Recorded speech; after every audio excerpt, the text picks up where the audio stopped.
Hello, Elise. I first came in contact with you when you're a community organiser for the Queensland Community Alliance, and in that time I know you had a deep involvement in action to try to free the men, refugees who had been held in the Kangaroo Point Hotel and the Brisbane Immigration Transit Accommodation after having spent years in either Papua New Guinea or Nauru. Do you want to give some background, some of your story that led you to your commitment in recent times to those refugee men? Sure, thank you, Peter. So before we go further, just acknowledging we're on stolen lands of the Yagara and Turrbal people here in Brisbane, Meanjin. Acknowledge that sovereignty was never ceded. I grew up in Port Pirie in regional South Australia, and the church there was really the space that I felt like I could lead and I could respond to what was happening in the world around me through the young Christian students. And my mum and dad were really good at sport, but I wasn't. And so that's sort of how that was sort of ended up being the community that I expressed myself in. And I guess growing up in a strong, strong community, loved the Catholic school I was a part of, youth theatre, all these types of things, had a really great childhood. But I remember going in high school when our young Christian students group had interstate visitors come from around Australia, other high school students, and we drove out to Baxter Detention Centre because the other YCS students wanted to, I guess, just be there in prayer with what was happening in the detention centre then. And I'd never really considered the injustice of what was happening in Baxter Detention Centre, despite having driven past it 100 times. And it was kind of in the Flinders Ranges on one side and the Spencer Gulf on the other side, next to my friends who were sobbing because there was actually people behind the barbed wire, and it was in my community. And so the people that had, the people that had built me up and given me a sense of home were also part of the same society that had enabled that to happen. And it was through my church and the examples of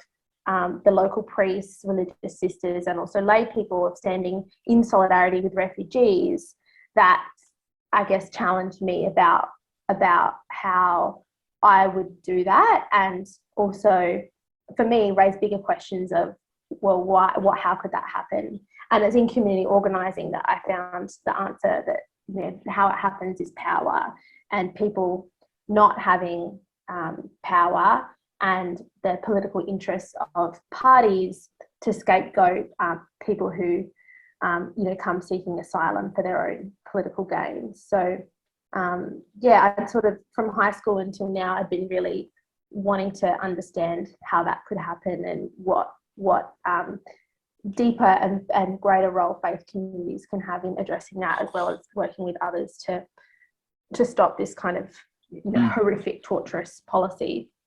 So I guess that's the context that I came into community organising with, and being national coordinator of the young Christian students, working with high school students around taking action in solidarity with people seeking asylum and refugees.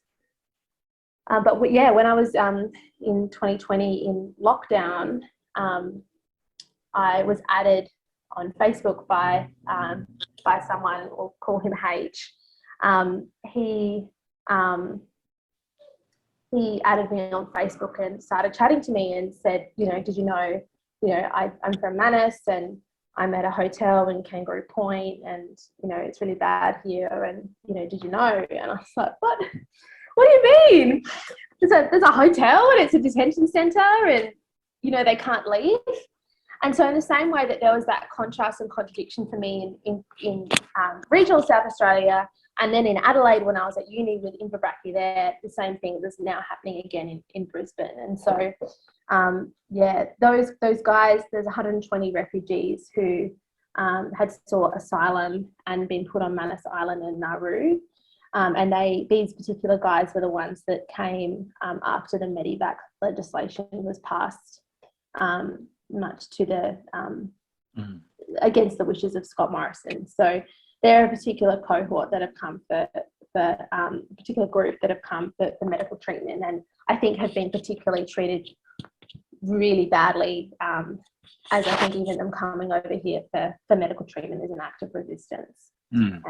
So Elise, your response, your action was very different from sitting on your laptop or your phone and sending messages to politicians, wasn't it? So, could you talk a bit about that and how your faith shaped that? Yeah, so the guys themselves decided that they would start protesting on the balcony, and the balcony is up against Main Street, which is, you know, a key road in the middle of the city. So they started protesting, and I, having seen everything that had happened over the past, 30 years in this area, I went to support them at the first protest, but I was really scared about the impact that supporting them in that protest would have for them, and the public polarization of them protesting and making their voices heard.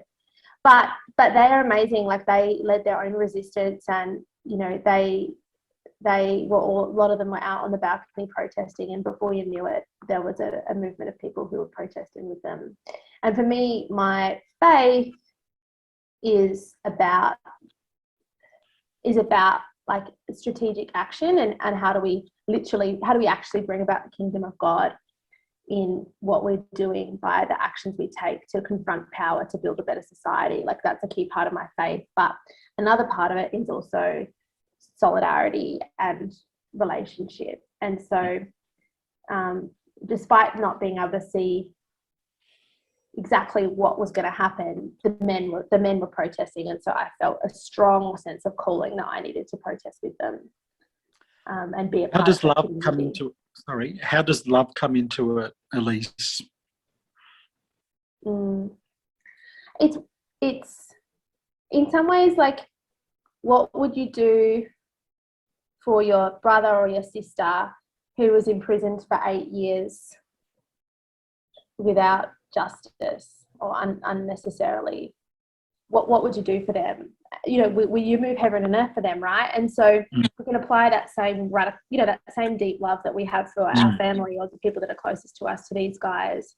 That elicits a missional response, which is beyond what we could imagine, and leaning into that, and sort of not knowing perhaps everything that was going to happen, but wanting to be present in love and in relationship, and in listening fundamentally to what the guys themselves wanted and not what we wanted. So there's an amazing group of people that joined with them, and solidarity was the principle that connected us all. Always in solidarity, and the solidarity is actually an act of collective love as well. And as I think about it, of course, we both believe in Jesus and are committed to him. And he said that he's there in those men in the midst of their strife and trouble. So we're acting in love for Jesus when we act in love for them.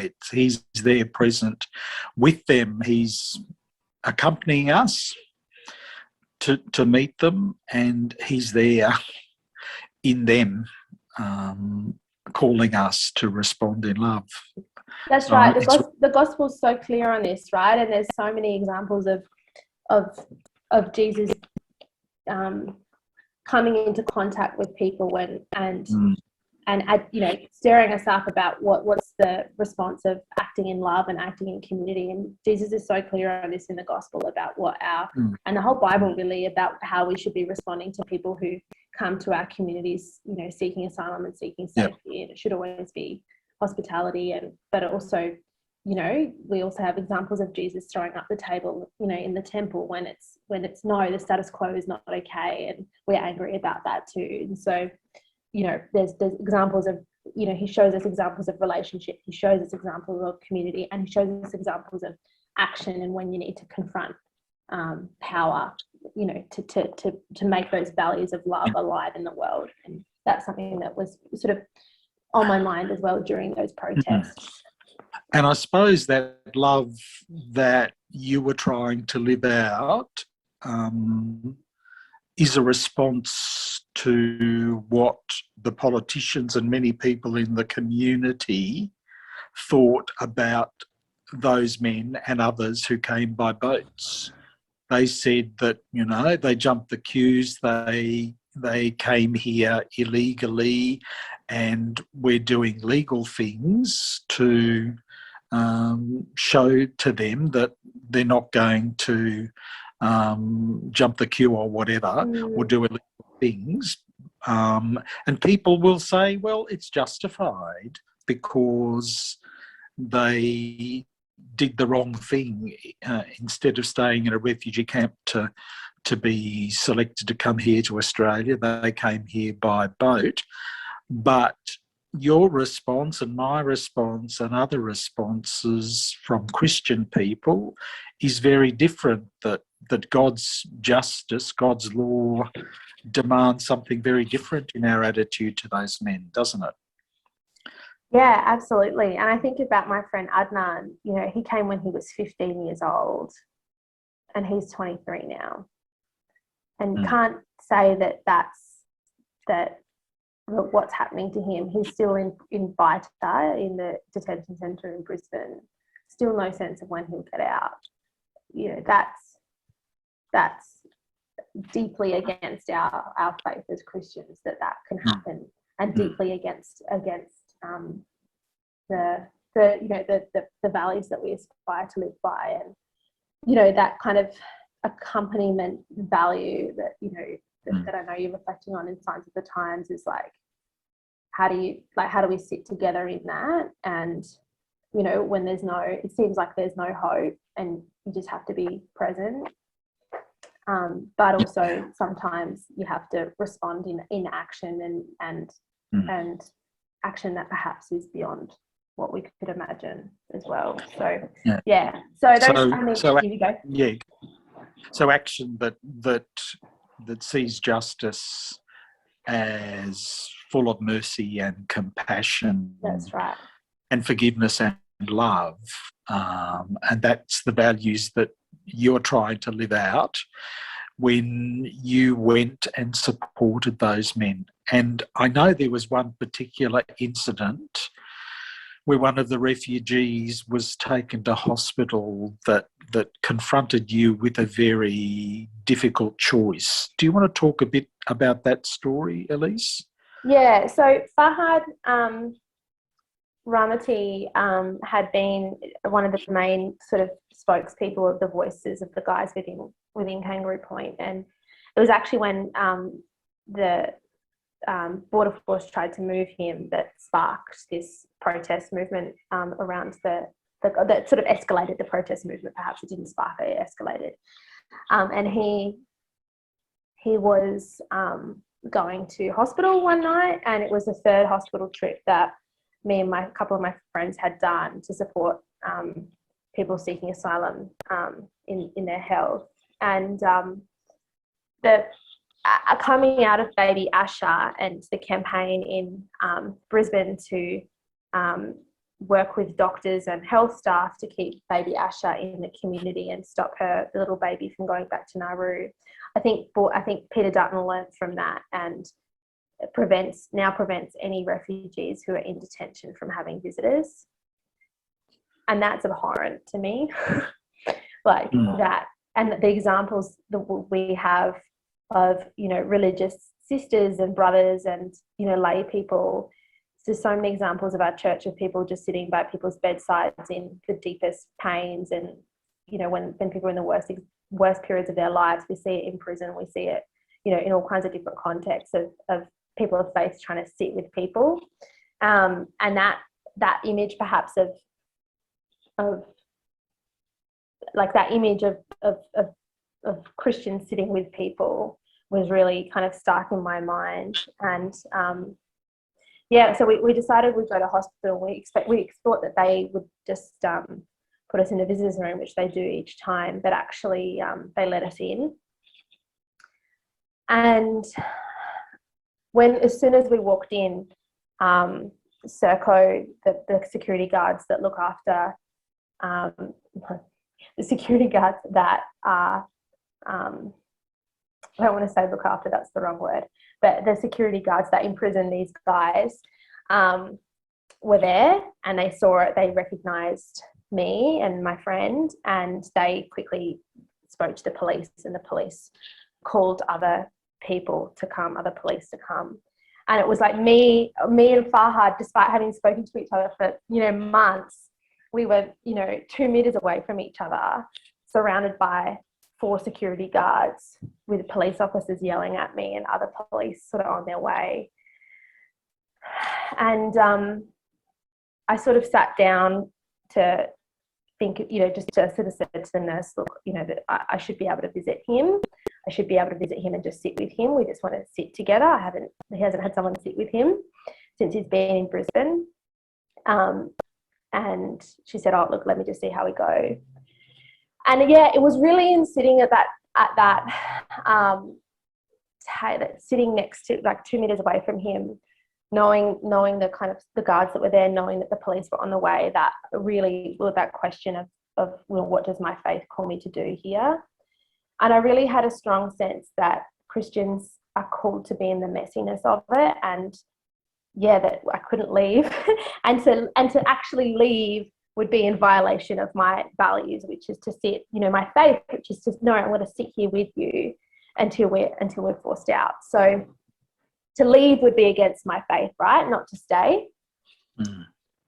And the image actually, it was a deeply, really quite spiritual experience of the image of, when Jesus is just surrounded by guards and is about to be crucified, was the same image that I had as nine sort of people in uniforms were surrounding me saying, you need to get out, police and Serco. And so we weren't able to get like the political response out of it, which is I want to try and test to see about whether we can get people in hospital to be able to visit refugees. Like, I don't think that's not right, but I think what did come out of it is that sense of commitment to relationship, and no, we're all in this no matter what, and no one's alone in this. That the refugees are not alone, and lots of people have taken all kinds of actions like that over the past year in similar ways to try and confront the system where we can.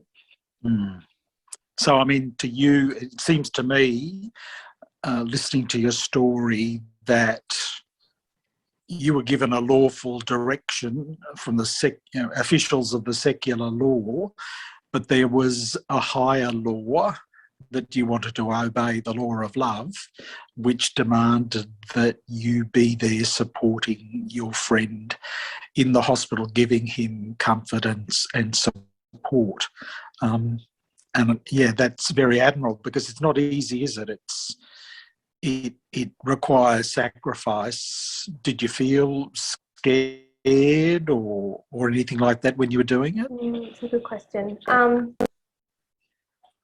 I was shaking, but I felt deeply sure that that's exactly where God wanted me to be. And that if when they were asking the question of, you're right, we're going to give you a move on order, right, you're about to be arrested to trespass, if I left, that wasn't what God was calling me to be there and to stay. There's no doubt in my mind of that. And it's weird because we don't often have that kind of clarity in our lives in terms of faith and direction, do we? Like, there's rare moments, I think, where we're able to feel that sense of, yes, I need to be exactly here. And that was probably one of 5 moments in my life where that was clear to me. Did you pray about it at the time, or? Yeah, I think so. Yeah. I think it's in it. Like, I think it's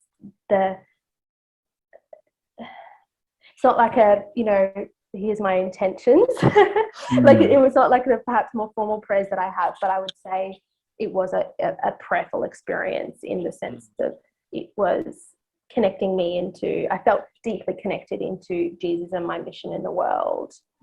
Like that it was, that it had, like I felt deeply connected. And even when I was, taken out in the police car and later in the watch house as well. I mean, and I guess also to add to that, I'm deeply privileged, right? Like I'm not an Aboriginal person. I have a law degree. I was wearing my clothes for work. I have blonde hair. So I know that the privileges in my life would mean that probably nothing is going to happen as a consequence of that. Whereas nonviolent direct action is not accessible for everybody, given we know the history of how people were responded to when they resist authority.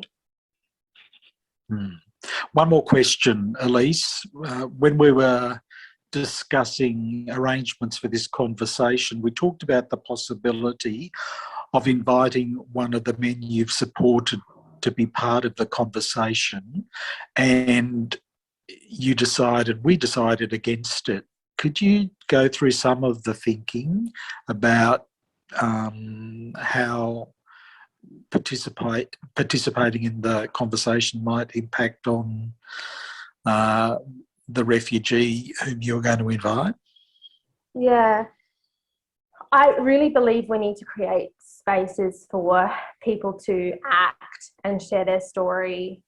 People seeing some refugees that when they want to tell their story, they need to be backed in to do that, because often they have the best sense of risk and reward of doing that. And so being able to support them when they want to be courageous and when they want to do that. But often this particular group of guys are really tired and they've spoken so many times. So I guess not wanting to put someone in a position where they feel like they have to speak when it's not a term or agenda set by them is why we decided against it. Yeah. Can I add one other part of the story, Peter, that I want to add? Is that all right? I guess something else to add is actually when the guys became free. My friend who initially messaged me and engaged me in this, I guess there's another part I want to add, which is of our values, which is the part of Easter. Like, he was the first one to become free, and later 50 of the guys that were in Kangaroo Point became free.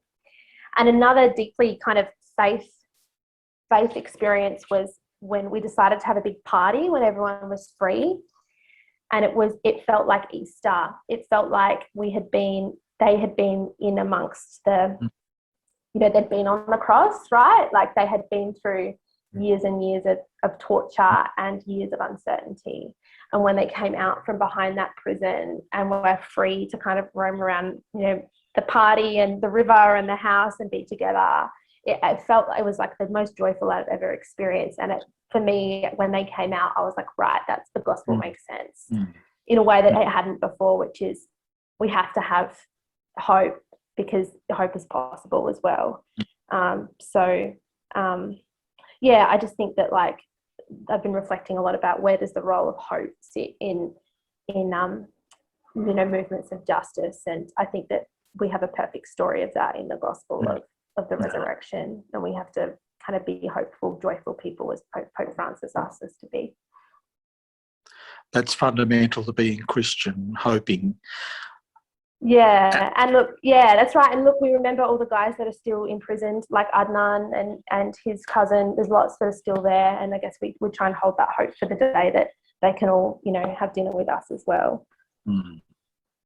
What really impresses me about your thinking and the actions you've taken, Elise, is that at all times you're not treating the men as objects of your activism, but they're human beings whom you have to respect and whose dignity you have to respect. And that's fundamental to our action as Christians too. And I think your example is a great model of taking action that genuinely respects the dignity of our sisters and brothers who are facing all sorts of trials and tribulations.